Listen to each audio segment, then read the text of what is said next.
Hello guys, मैं प्रकाश पिलवाल स्वागत करता हूं आपके अपने यूट्यूब चैनल पीओ क्लासेस 2 में। गाइस, हम मध्य प्रदेश की राज्य व्यवस्था पढ़ रहे हैं और जिसमें हमने लास्ट क्लास में देखा था कि जो मध्य प्रदेश के राज्यपाल है उनसे संबंधित जो भारतीय संविधान में जो अनुच्छेद है, ठीक है, वो हमने यहाँ पर देख लिए थे कि कौन कौन से अनुच्छेद में राज्यपाल से संबंधित क्या क्या प्रावधान किए गए हैं। ठीक है, और आज की इस क्लास में हम शुरू करने जा रहे हैं कि जो मध्य प्रदेश में जो राज्यपाल रहे हैं वो कौन कौन से व्यक्ति रहे हैं और उनसे संबंधित क्या डाटा है जो एमपीपीएससी की प्रीलिम्स एग्ज़ाम की दृष्टि से काफ़ी महत्व रखते हैं। ठीक है, काफ़ी इम्पोर्टेंट है उनका, तो वो हम यहाँ पर देखने वाले हैं। ठीक है, तो आइए स्टार्ट करते हैं मध्य प्रदेश के राज्यपाल को। और हम यहाँ पर सबसे पहले बात कर लेते हैं, तो जो मध्य प्रदेश के पहले राज्यपाल रहे हैं वो है पट्टाभी सितारमैया। ठीक है, इनका जो पूरा नाम है वो है भोगराज पट्टाभी सितारमैया। ठीक है, ये मध्य प्रदेश के प्रथम राज्यपाल है। ठीक है, गाइस, आपसे पूछ लिया जाए कि मध्य प्रदेश के प्रथम या पहले राज्यपाल बताइए, तो वो आपके हो जाएंगे पट्टाभी सितारमैया या फिर भोगराज पट्टाभी सितारमैया। ठीक है, इनका संबंध भारत के किस राज्य से हैं? आंध्र प्रदेश से। ठीक है, कौन सा राज्य से इनका जन्म जो हुआ है वो आंध्र प्रदेश में हुआ है। ठीक है, यानी कि पट्टाभी सितारमैया मध्य प्रदेश के राज्यपाल रहे हैं और इनका जो संबंध है वो भारत के आंध्र प्रदेश राज्य से है। ठीक है, अब नेक्स्ट पॉइंट देखते हैं, तो इन्होंने एक जन्मभूमि नामक अंग्रेजी साप्ताहिक समाचार पत्र प्रकाशित किया था। ठीक है, तो ये भी पॉइंट आपका काफ़ी इम्पोर्टेंट है कि आपसे पूछा जाए कि जन्मभूमि नामक अंग्रेजी साप्ताहिक समाचार पत्र किनके द्वारा प्रकाशित किया गया था, तो वो होंगे आपके पट्टाभी सितारमैया, मध्य प्रदेश के प्रथम राज्यपाल के द्वारा ये समाचार पत्र प्रकाशित किया गया था। ठीक है, अब ये समाचार पत्र प्रकाशित करने के पीछे इनका क्या उद्देश्य था या इन्होंने इस समाचार पत्र को क्यों प्रकाशित किया। ठीक है, तो वो हम यहाँ पर देखते हैं कि इन्होंने जनता में देश को, ठीक है, जनता में देश को स्वतंत्र करने के लिए त्याग की भावना भरने के लिए, ठीक है, त्याग की भावना भरने के लिए इस समाचार पत्र को प्रकाशित किया था, क्योंकि ये जो है क्रांतिकारी रह चुके हैं। तो इन्होंने जनता में देश के प्रति स्वतंत्र करने के जो त्याग की भावना है ना, कि हमारे देश को स्वतंत्र कराना है, हमें चाहे किसी भी चीज़ का त्याग करना पड़े, वो सारा त्याग करने के लिए हम तैयार हो जाएं। तो इस तरह की त्याग की भावना भरने के लिए इन्होंने इस समाचार पत्र को प्रकाशित किया होगा।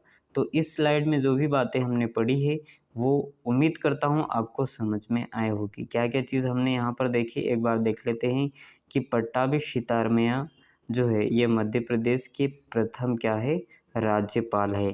ठीक है, ये भारत के किस राज्य से संबंध रखते हैं? आंध्र प्रदेश से। इनके द्वारा प्रकाशित किया गया समाचार पत्र, जो साप्ताहिक समाचार पत्र है, उनका नाम क्या है? तो जन्मभूमि। ठीक है, जन्मभूमि। इनका पूरा नाम याद रखना है, भोगराज पट्टाभी सितारमैया। ठीक है, अब चलते हैं अगली स्लाइड पे और देखते हैं कि यहाँ पर क्या होता है कि 1939 में त्रिपुरी अधिवेशन, ठीक है, त्रिपुरी अधिवेशन। तो सन 1939 में जबलपुर वाले क्षेत्र में कांग्रेस का त्रिपुरी अधिवेशन हुआ था, जिसमें अध्यक्ष पद के लिए विवाद हो गया।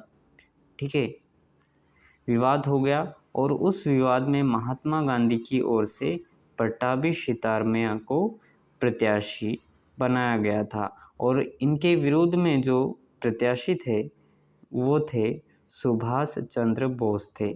ठीक है, जिसमें गांधी जी के प्रत्याशी हार गए और 1939 में त्रिपुरी अधिवेशन के जो अध्यक्ष बन गए वो कौन बन गए? सुभाष चंद्र बोस। ठीक है, याद रखना है कि त्रिपुरी अधिवेशन, जो कांग्रेस का त्रिपुरी अधिवेशन हुआ है वो कौन से सन में हुआ है? तो 1939 में हुआ है। यह किस राज्य में हुआ है? तो मध्य प्रदेश में हुआ है। मध्य प्रदेश की किस क्षेत्र में? तो जबलपुर वाले क्षेत्र में हुआ है। ठीक है। इसमें क्या हुआ था, तो अध्यक्ष पद को लेकर विवाद हो गया, जिसमें महात्मा गांधी की तरफ से जो अध्यक्ष पद के लिए जो प्रत्याशी थे वो पट्टाभी सितारमैया थे, और इनको विरोध में जो थे वो सुभाष चंद्र बोस थे। तो त्रिपुरी अधिवेशन जो है इसके जो अध्यक्ष रहे हैं वो कौन रहे, सुभाष चंद्र बोस। ठीक है, याद रखना है। अब यहाँ पर नोट करने वाली बात एक और है कि 1948 में कांग्रेस के जयपुर अधिवेशन के अध्यक्ष चुने गए थे आपके, है ना, पट्टाभी सितारमैया। ठीक है, कौन है, तो ये है ना, पट्टाभी सितारमैया जो है ये 1948 में कांग्रेस के जयपुर अधिवेशन के अध्यक्ष चुने गए। तो याद रखना है यहाँ पर पहला पॉइंट आपको क्या याद रखना है कि त्रिपुरी, ठीक है, त्रिपुरी अधिवेशन, कांग्रेस के त्रिपुरी अधिवेशन के अध्यक्ष कौन रहे या कौन थे, तो वो सुभाष चंद्र बोस थे। दूसरा पॉइंट आपको यहाँ पर क्या याद रखना है कि कांग्रेस के जयपुर अधिवेशन के अध्यक्ष कौन रहे थे या कौन थे, तो वो आपके हो जाएंगे पट्टाभी सितारमैया। ठीक है, यहाँ पर ये क्वेश्चन है। अब यहाँ पर हम देखें अगली स्लाइड पे, तो जो भोगराज पट्टाभी सितारमैया है उनके द्वारा लिखी गई कुछ रचनाएं, ठीक है, कुछ रचनाएं हैं, या हम यूँ कहें कि इनके द्वारा लिखी गई कुछ पुस्तकें हैं। ठीक है, पुस्तकें, इन पुस्तकों को हम यहाँ पर देखें तो सबसे पहले हम यहाँ पर पुस्तक की बात करें तो इंडियन नेशनल कांग्रेस। ठीक है, इंडियन नेशनल कांग्रेस नामक पुस्तक किसके द्वारा लिखी गई या किसके द्वारा प्रकाशित की गई, तो पट्टाभी सितारमैया के द्वारा यह लिखी गई है। उसके बाद 60 ईयर्स ऑन कांग्रेस, ठीक है, और उसके बाद याद रखना है इंडियन नेशनलिज्म, और 4th नंबर पे redistribution on provinces on a language basis. ठीक है, तो ये 4 रचनाएं जो है ये आपको नोट कर लेनी है, और आपको साथ ही साथ नोट्स बनाते चलना है। ठीक है, इससे ज़्यादा आपको और कुछ पढ़ने की ज़रूरत नहीं पड़ेगी। ठीक है, चलिए आगे चलते हैं और बात करते हैं दूसरे राज्यपाल की। मध्य प्रदेश के जो दूसरे राज्यपाल है वो आपके हो जाएंगे हरिविनायक पाटसकर। ठीक है, हरिविनायक पाटसकर जो है उनका जो जन्म हुआ था वो हुआ था महाराष्ट्र में, यानी कि मध्य प्रदेश के ऐसे राज्यपाल जिनका संबंध महाराष्ट्र राज्य से है तो वो आपके हो जाएंगे हरिविनायक पाटसकर। ठीक है, अब ये क्या है, तो ये मध्य प्रदेश के दूसरे राज्यपाल है, 1957 से 65 तक ये रहे हैं। ठीक है, ये चीज़ आपको याद रखने की ज़रूरत नहीं है, आपको इतना याद रखना है कि मध्य प्रदेश के दूसरे राज्यपाल कौन है, तो वो आपके हो जाएंगे हरिविनायक पाटसकर। ठीक है, अब ये भारत की संविधान सभा के सदस्य भी रहे हैं। ठीक है, भारत की संविधान सभा के सदस्य भी रहे हैं, और इन्हें पद्म भूषण भी प्राप्त हुआ था 1963 में। तो यहाँ पर ये पॉइंट काफ़ी इम्पोर्टेंट है कि आपसे पूछा जाए कि मध्य प्रदेश के ऐसे राज्यपाल कौन हैं जो संविधान सभा के सदस्य रहे हैं, या फिर अगला क्वेश्चन आपसे पूछा जाए कि मध्य प्रदेश के ऐसे राज्यपाल बताएं जिन्हें पद्म भूषण प्राप्त हुआ है। ठीक है, तो पद्म भूषण प्राप्त हुआ है वो कौन हो जाएंगे, आपके हरिविनायक पाटसकर, है ना। उसके बाद हम देखें बम्बई उच्च न्यायालय, और उसके बाद भारत के सर्वोच्च न्यायालय के एडवोकेट भी रहे हैं, यानी कि बम्बई उच्च न्यायालय के एडवोकेट रहे हैं, और उसके बाद ये भारत के सर्वोच्च न्यायालय के एडवोकेट भी रहे हैं। ठीक है, और 1926 में बम्बई विधानसभा परिषद के सदस्य बने थे। ठीक है, तो ये चीज़ आपको याद रखनी है। चलिए अब आगे चलते हैं, और अगले जो है राज्यपाल वो है आपके केसी रेड्डी। केसी रेड्डी, इसका फुल फॉर्म हो जाएगा क्यूशमबली चेंगलूरिया रेड्डी। ठीक है, क्यूशमबली चेंगलूरिया रेड्डी पूरा नाम है केसी रेड्डी का। ठीक है, ये भारत के किस राज्य से इनका संबंध है, तो कर्नाटक। कर्नाटक को पहले मैसूर कहा जाता था, अभी वर्तमान में कर्नाटक कहा जाता है। तो कर्नाटक राज्य के ये कोलार जिले में इनका जन्म हुआ था। तो हमें केवल राज्य ही याद रखना है कि केसी रेड्डी यानी कि क्यूशमबली चेंगलूरिया रेड्डी जो है उनका संबंध भारत के कर्नाटक राज्य से है। ठीक है, और ये मध्य प्रदेश के तीसरे राज्यपाल है। ठीक है, मध्य प्रदेश के तीसरे राज्यपाल है। ठीक है, अब यहाँ पर क्या होगा कि ये कर्नाटक राज्य से भारतीय संविधान सभा के सदस्य चुने गए हैं। भारतीय संविधान सभा के सदस्य चुने गए हैं। ठीक है, तो भारतीय संविधान सभा के सदस्य एक तो हमने यहाँ पर अभी अभी देखा है, ठीक है, हरिविनायक पाटसकर, और दूसरे आपके कौन हो जाएंगे जो संविधान सभा के सदस्य रहे, तो वो आपके कुशंबली चेंगलुरिया रेड्डी, याद रखना है। ठीक है, अगला पॉइंट है मैसूर राज्य, यानी कि कर्नाटक के पहले मुख्यमंत्री रहे हैं आपके केसी रेड्डी। ठीक है, ये भी आपसे पूछा जा सकता है कि मध्य प्रदेश के ऐसे राज्यपाल कौन है जो कर्नाटक राज्य के पहले मुख्यमंत्री रह चुके हैं। ठीक है, तो केसी रेड्डी।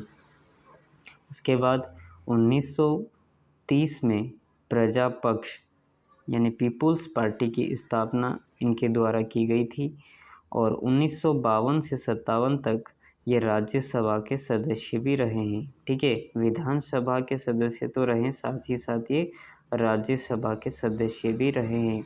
उसके बाद केंद्रीय आवास और आपूर्ति मंत्री, केंद्रीय आवास और आपूर्ति मंत्री भी रह चुके हैं। साथ ही साथ हम बात करें तो ये वाणिज्य एवं उद्योग मंत्री भी रह चुके हैं। ठीक है, यहाँ पर दिनांक विनांक पे आपको ज़्यादा ध्यान देना नहीं है, आपके लिए ये बहुत ज़्यादा है ना, इतना ही बहुत काफ़ी हो जाएगा कि मध्य प्रदेश के ऐसे राज्यपाल बताएं जो केंद्रीय आवास और आपूर्ति मंत्री रह चुके हैं, या फिर ऐसे राज्यपाल बताएं जो वाणिज्य एवं उद्योग मंत्री भी रह चुके हैं। ठीक है, ये सारी क्लास पूरी होने के बाद मैं आपको है ना इनके क्वेश्चन भी आपको कराऊंगा, एमसीक्यूज़ भी आपको कराऊंगा, है ना। जब ये राज्यपाल पूरे हो जाएंगे तो आपको टोटली मध्य प्रदेश की जो राज्य व्यवस्था है उनके सारे एमसीक्यूज़ हम यहाँ पर प्रैक्टिस करेंगे। ठीक है, अब यहाँ पर लास्ट पॉइंट है, नोट करके इसको यहाँ पर लिखा है कि मध्य प्रदेश के एकमात्र है ना मंत्री थे जिन्हें हिंदी नहीं आती थी। ठीक है, मध्य प्रदेश के एकमात्र मंत्री थे जिन्हें हिंदी नहीं आती थी, या फिर हम यूँ कहें कि मध्य प्रदेश के एकमात्र राज्यपाल थे जिन्हें हिंदी नहीं आती थी। ठीक है, ये मंत्री की जगह राज्यपाल कर लीजिएगा कि मध्य प्रदेश के एकमात्र राज्यपाल थे जिन्हें हिंदी नहीं आती थी। चलिए आगे चलते हैं और बात करते हैं, यहाँ पर मैंने स्टार लगाया है। ठीक है, इसके पीछे की क्या वजह है तो हम जानते हैं कि जस्टिस पीवी दीक्षित, है ना, जस्टिस पीवी दीक्षित जो हैं ये मध्य प्रदेश के प्रथम कार्यवाहक राज्यपाल रहे हैं। ठीक है, कार्यवाहक, कार्यवाहक का मतलब होता है कि एक्टिव। ठीक है, एक्टिव गवर्नर, यानी कि उस कार्य को चलाने के लिए जब राज्यपाल वहाँ पर है ना, राज्यपाल जब मध्य प्रदेश में कोई भी राज्यपाल नहीं था तो उस टाइम में यानी उस समय पर किसी एक व्यक्ति को राज्यपाल का काम करने के लिए कुछ समय के लिए बनाया जाता है, या राज्यपाल का काम कुछ टाइम के लिए उस व्यक्ति को सौंपा जाता है, तो वह जो व्यक्ति है वो क्या हो जाएगा, कार्यवाहक राज्यपाल कहलाता है। ठीक है, तो जस्टिस पीवी दीक्षित जो थे है ना, जब मध्य प्रदेश में कोई राज्यपाल नहीं था तो इनको राज्यपाल का कारोबार कुछ समय के लिए सौंपा गया था। ठीक है, इसीलिए इन्हें कार्यवाहक राज्यपाल कहते हैं। तो मध्य प्रदेश के पहले कार्यवाहक राज्यपाल आपको याद रखना है जस्टिस पीवी दीक्षित। अब यहाँ पर देखिएगा मध्य प्रदेश के पहले लोकायुक्त, है ना, ये कोलायुक्त नहीं है, लोकायुक्त है। मध्य प्रदेश के पहले लोकायुक्त भी रह चुके हैं। और लास्ट पॉइंट इसके बारे में हम देखें तो ये मध्य प्रदेश उच्च न्यायालय में न्यायाधीश भी रहे हैं। ठीक है, तो ध्यान रखना है कि मध्य प्रदेश के ऐसे राज्यपाल या ऐसे कार्यवाहक राज्यपाल का नाम बताए जो मध्य प्रदेश उच्च न्यायालय में न्यायाधीश भी रह चुके हैं, तो वो हो जाएंगे जस्टिस पीवी दीक्षित। ठीक है, जस्टिस पीवी दीक्षित। चलिए आगे हम यहाँ पर देखें। ठीक है, तो इस क्लास में इतना ही, और बाकी का जो है हम जो राज्यपाल रह गए हैं उनको हम नेक्स्ट क्लास में देखेंगे, है ना। तो जस्टिस पीवी दीक्षित के बाद जितने भी राज्यपाल हैं वो हम आने वाली क्लास में देखते हैं। ठीक है, तो दोस्तों उम्मीद करता हूँ कि हमारी ये वीडियो आपको पसंद आई होगी और ये सारा डाटा आपको पढ़ने में मज़ा आ रहा होगा। ठीक है, तो यदि आप हमारे चैनल पर नए हैं तो सब्सक्राइब करना बिल्कुल भी ना भूलें और अपने दोस्तों के साथ ज़्यादा से ज़्यादा इस वीडियो को शेयर करें ताकि हमें भी हौसला मिले और हम पूरे हौसले के साथ आपको कंटेंट बेहतरीन तरीके से आपको हम दे पाएँ। ठीक है, तो चलिए दोस्तों विदाई लेते हैं और मिलते हैं अगले किसी क्लास में।